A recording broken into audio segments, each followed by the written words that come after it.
来继续来看台东元宵节一年一届的大代志——炸邯郸爷。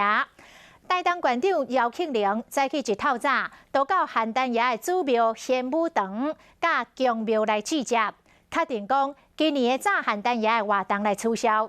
这是32年来头一届来停办。 也就是讲，这个元宵节，台湾各地头的庆祝活动，包括新北市的放天灯、新竹的台湾灯会、台南的咸水蜂仔炮，今年隆重无要办咯。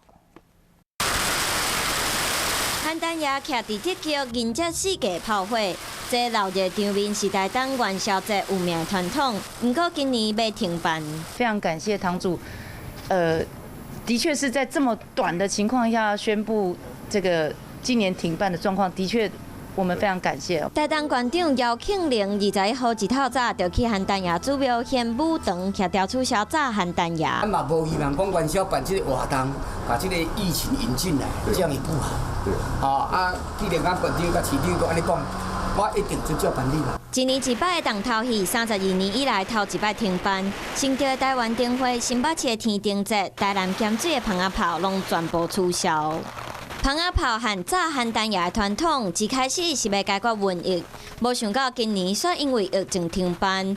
今年的元宵自闹热来过节，变做敢会使安静食圆啊！